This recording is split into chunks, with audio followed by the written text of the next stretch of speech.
we had the title is, so this is why we cannot go back to the moon. Joe Rogan and AJ from the Y-Files. Shout out to the Y-Files, shout out to Joe Rogan. Check this one out. This is a crazy one. Roll it. I even have a NASA scientist saying we don't know how to redo the technology. We just lost it. Yeah. Didn't write anything down or nothing. And then there's the reality of the van. Context, and this is a little bit old, but still relevant to this day. And when you hear it, you're like, okay, it don't make sense, because it really does not.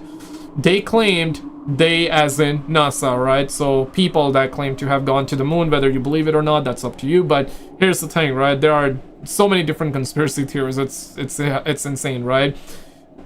So they claim, NASA claimed that they destroyed the technology to go back to the moon, and they are not able to recreate it. Why would you destroy that? So that's the context there. But apparently they made some happen. So now they have went back to the moon. They're going back to the moon, right? I don't know, man. But let's continue. Van Allen radiation belts. That's true. And then there's the reality of the Van Allen radiation belts. That's true. That it could be explained scientifically. Can it?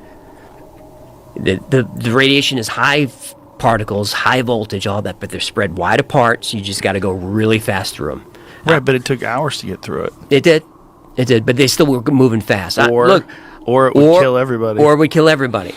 This is one of these nobody but the Apollo astronauts ever got through that. What I would say is, like, they never even flew a chicken through that shit and had it come back alive. No. And they're just going to try it out with people? Laika the dog did not survive Right. when they threw Laika up there. Well, how about Operation Starfish Prime, where they shot a nuke into there to try to blow a hole through it, and it wound up making it more radioactive? Of course. They thought they were going to blow a hole Right. in the Van Allen radiation belt so they could just pop through that hole. Okay, that's the first time I'm hearing about it. Oh my god, so we really did that? Damn. Yeah, I mean, bro, if there's a problem, just gotta nuke it. Right, and now thanks to that, we've got the South Atlantic anomaly where there's just no protection anymore. We appreciate all that. They blew out the power in Hawaii. Right. Yeah, they fucked up the grid. They were detonating nukes in space. Really crazy. People in the 1950s and 60s were buck wild. They were. They had so much power. There was no internet. There was no oversight. And they were doing things that were completely new, like nuclear bombs. And they're like, let's see if it does this. Even Oppenheimer, they didn't know what was going to happen. They had a more than 0% possibility that it was going to cause a chain reaction that would destroy the entire environment of the Earth. Yes. And they were like, let's see. Well, we got to try There's it. only one way to know. Mm-hmm. Let's Right. detonate it. And something like Bikini Atoll, which I think was Castle Bravo, was like 3 times more powerful than they thought. You know, it's like we're going for 10 kilotons, but we got 30? Yeah. Dude, you got to... The SAR bomba was 50 tons, right? Originally it was supposed to be 100 tons, but the scientist behind it was like, thank God he was... I'm gonna like paraphrase it. I don't remember the exact quote, but he was like, let's not do 100. It's bad. It really is bad. And get this, they claim that the power of the original SAR bomba, which was gonna have 100 tons, would have been 6 times bigger than the Hiroshima and Nagasaki bomb that the United States of America blew over Japan. So it was supposed to be, I mean, the number is 666, first of all. So yeah, it was supposed to be quadruple 6, so 6,666 times bigger than that of Hiroshima and Nagasaki. So then they cut it down to 50 tons, and that happens to be 3,333 times bigger. When they exploded that, that's what they said, right? The shock waves went through the entire globe 3 times over, and windows were shattered up in even Sweden from north of Russia, where they tested that out. So yeah, that was a SAR bomba. I carry the one. Be careful. Be careful. Yeah, be careful. Just be careful. Carry the one. I don't even know why we mess with it. Yeah, it's too late. Too late. The genie's out of the bottle. So if you had a bet, if you had $100,000 and you can bet, we went to the moon, we didn't go to the moon. Well, that money's not enough. But gun to the head. Gun to the head. Gun to the head. We went to the moon without people. That's what I would go with. But let me preface by saying, my head, I'm like a bobblehead. I go back and forth, and I can be convinced one way or the other. It's a very complicated issue. Yeah. Like, I can be convinced both ways. Now, there are 3 conspiracy theories, right? One, we went to the moon, and that's it. Second one is we didn't go to the moon, and the videotapes were CGI made in Hollywood studio. The third one is my favorite conspiracy theory. This is something that we talked about prior as well. Is that we did go to the moon, but the aliens were there and they told us to not come back. And they couldn't show us those recordings because clearly they saw UFOs and aliens there.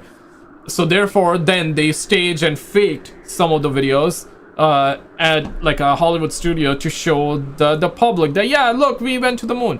We did, but we cannot show you the real footage because in the real one, there are aliens. Now, and let me know which conspiracy theory you believe in the most, or 1 if you think we did go to the moon, 2 if you think we did not, 3 if you think we did go to the moon but the videos were fake because of aliens and UFOs. Now he's saying he believes that we did go to the moon but without people. Also the weird footage that looks like they're on wires where they're pulled up when they fall down. You could see the reflections. Yeah, I get into weird. It's a good episode. I get into all of that. I cover Bart. Buzz Aldrin knows how to throw a shot. Kinda. Didn't get his hip into it. Old shoulders. But it's also the thing is that, like, every other technology from 1969 is cheaper, easier, and faster to reproduce today, except the moon landing. Right. That no one has ever done it again. No one has ever even been to deep. Not human beings have ever even been to deep space. I don't know why. If we could 3D print anything, why don't we send the 3D printer up into orbit, and then every time Elon launches a Starlink, just bring some substrate, bring some wire, and just deliver it there. Every time, because you're going to do 10,000 of them. Just bring some wire, bring some aluminum, and we can just build the stuff in orbit. We don't have to worry about escaping gravity. Just build stuff up, 3D print stuff in orbit. Bruh. It sounds a little more complicated than you're making it out to be, but I see what you're saying. Well, the film footage, the lost footage that Sabrell had is also very compelling, where it looks like they're filming the moon from, 30,000 miles out, but then when they pull the covers off the windows, it shows you they're actually in near Earth orbit. It fills up the whole window, and they even say in that film, we've got the camera right up against the window. No one can get in between it. But then someone walks in. Someone walks by, and then you see what looks like a piece of plastic go whoosh.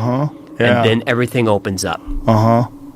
That's a hard one to explain. Yeah. It is. And not for public display. There are a lot of holes and a lot of questions, understandably and rightfully so, man. This is, people have a hard time believing it for obvious reasons, right? There's just way too many holes in the story. Right. That's absolutely right. And also, why would you ever delete all of the original film? Oh shit, yeah, that too, huh? Why would you destroy the original film? Why would they lose the telemetry data? And we don't even have a direct feed because they broadcast the feed on a wall and then pointed a TV camera at the wall. Yeah. And that's what we see. Yeah, that's why it looks so shitty on television in 1969. Because the networks were like, hey, can we get the live feed? And NASA's like, you don't need that. It's so weird. It's weird. It's a weird one. It's also just weird that you guys don't need that. They probably showed us like the pre-recorded one or delayed version of it probably pre-recorded one. Keep saying we're going to go back, and we still never even get out of Earth's gravity, or never even get out of Earth's atmosphere, or Earth's orbit, rather. And then there's the moon. And then the moon's weird, too. The moon's really weird. The moon's super weird. The size of the moon directly corresponding, like when it's in orbit with the sun, completely blocks out the sun perfectly. It's 1/400th the size of the sun, and it's 400 times closer to the Earth than the sun. You never see the dark side, which is very weird. It's actually, I believe it's closer to the Earth than what you would normally expect for a moon. And it's huge. It's huge. You have cultures actually talking about a pre-moon period, and it's stabilizing the climate. You have the Zulu cultures talking about this. And then here's the weirdest stuff about the moon. Apollo 11, I believe, when the booster took off on the moon, they were like, "Oh, we think it might be hollow, and it's it seems like actually the outer layer of the moon is less dense." Or sorry, is more dense than lower layers, which pattern matches only to an excavation site. That's obviously, in Earth, the lower you go, it's more dense, right? And so Apollo 12, they intentionally crashed the booster of the lunar vehicle onto the moon. They put seismometers there, and they said that it rang like a bell. This is all fact. You could look all this stuff. It's super weird. It is really weird. I know you did an episode about that with Randall Carlson. Love Randall Carlson. Yeah, he's got some wild fucking theories too. But the idea that the moon was somehow another place there to stabilize our atmosphere is so crazy. It is crazy. And then And there's also a theory of like the moon is more like an airport for the aliens too, right? The dark side. There are towers there, there's like alien civilization, and it's like the airport for them to land. And and we don't see the dark side because the way it is explained is that the Earth orbits, the moon orbits, and the way it orbits is that you can never see its back. You can never see the moon's ass. Essentially, she trying to play hard to get. You obviously have to sort of think in probabilities all the way down. Lowest probability, craziest thing is Ingo Swann, who is another remote viewer in the Stargate. Penetration. Pause. The question of extraterrestrial and human telepathy. And there was also that McGonagall, right, if I'm not mistaken, the 001, the first, the original. Maybe he's talking about him exactly, but he also did claim to have done this to remote viewed Mars 1 million years before, and that he saw that there was civilization there, and he saw Mars before it was nuked, essentially. It's another conspiracy conspiracy theory rather, that nukes went off on Mars. So yeah, man, it goes really deep, man. We got so much, we can talk about it for hours and hours. And as I'm thinking, like, there's so much stuff popping in my head and all these conspiracy theories. Surely not every one of them is real, and surely not every one of them is fake either, right? When there is smoke, there is fire. You heard that saying. So I would say, like, for example, if you see 100 UFO sightings, at least one of them gotta be real. Okay, like pre-AI, right? Pre-AI, the 100 videos that, let's say 100 UFO videos, at least one of them gotta be real. Program. He wrote a book called Penetration, where he's basically like abducted by this guy in a suit, like this kind of Men in Black style guy named Axelrod, and he is told to remote view the moon, and he remote views an alien base on the moon. And he says that he gets it. The whole thing goes crazy. I mean, the book is insane. It's like he then ends up in a supermarket, and he says that he senses that this woman that the produce aisle is like an alien or something.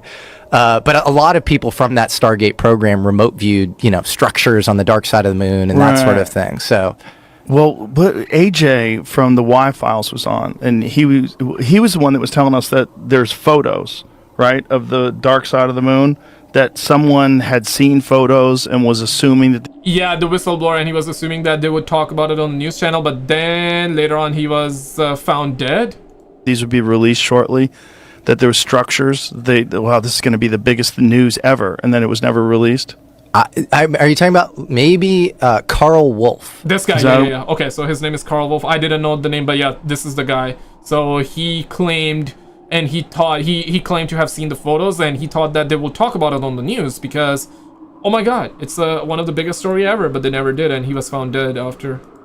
He was taken to, this is all his claims, and he died in a freakish bike accident a little after saying this. But he said that there was like in like Langley, Virginia, where a lot of spooky stuff goes on. He was taken to some it was like inside a mountain complex, which... We definitely, Carl Wolf, yeah. That guy bikes? Yeah, apparently not enough. But that guy could die any time. Oh, man. On a scooter. So, Joe, photographs of the 1966... Joe, come on, man. Lunar orbiter mission that revealed large base of the moon. Can we hear what he's saying? It's a 4-minute video. Just hear a little bit of it. scan one section of the moon, then another and another, and then they would get a larger image. So this mosaic then would be put in that contact printer, and that was then a print that was issued to whomever, the press, the scientist, whatever, wherever that was intended to go. So he was showing me how all this worked, and we walked over to one side of the lab, and he said, by the way, we've discovered a base on the back side of the moon. And I said, whose? What do you mean, whose? He said, yes, we've discovered a base on the back side of the moon. And at that point, I became frightened, and I was a little terrified, thinking to myself that if anybody walks in the room now, I know we're in jeopardy, we're in trouble, because he shouldn't be giving me this information. I was fascinated by it, but I also knew that he was overstepping a boundary that he shouldn't be stepping over. And then he pulled out one of these mosaics and showed this base, which had geometric shapes. There were towers, there were spherical buildings, there were very tall towers, and things that looked somewhat like radar dishes, but they were large structures. So I didn't say any more to him, because I was concerned again that somebody was going to come in at any moment, would catch us having this conversation, and we would be in real trouble. I realized that he was telling me this information because he didn't have anybody else to talk to. Now, probably in that laboratory, he was probably one of the few enlisted people, and he was a worker bee. And he had a high-level security clearance, obviously. But he couldn't share that information with anybody else. And in those days, we did. Wild. When you had your security clearance, you took it seriously. It isn't like today where people don't take these things seriously. Yeah, today's it's like, yeah, let's leak it. Who cares? We had a different set of morals and ethics and values. That's the way we were raised, and we stayed bound by those agreements. So it was rare that someone would do something like this. But this fellow and I were the same rank. I think he was very distressed. He had the same pallor and demeanor as the scientists outside the room. They were just as concerned as he was, and he needed to discuss it with somebody. So that was the end of it right there. I didn't take it any further than that. I just filed it away. But the interesting thing, every day that I went home, I would think to myself, I can't wait to hear about this on the news. Yeah, but he never did. And so I'd turn on the TV and I'd look at the news to see if they're going to announce we've discovered a base on the backside of the moon, being really naive, And of course, here it is 30-some years later, and we still haven't heard about it. Dang. That's, and yeah, this is the photo. I guess this is a depiction. These are probably not the real images, but, or maybe, okay, so USAF Sergeant Carl Wolf was shown photographs from the 1966 lunar orbiter mission that reveal larger bases on the moon. So yeah, no way to confirm whether these are legit or the concept art, right? But this is that Greada Treaty. This is that Greada Treaty video that I was referring to. If you have not seen it, check it out by clicking on the screen, and you're gonna have a ball with this one. Check it out, and I'll see you right there.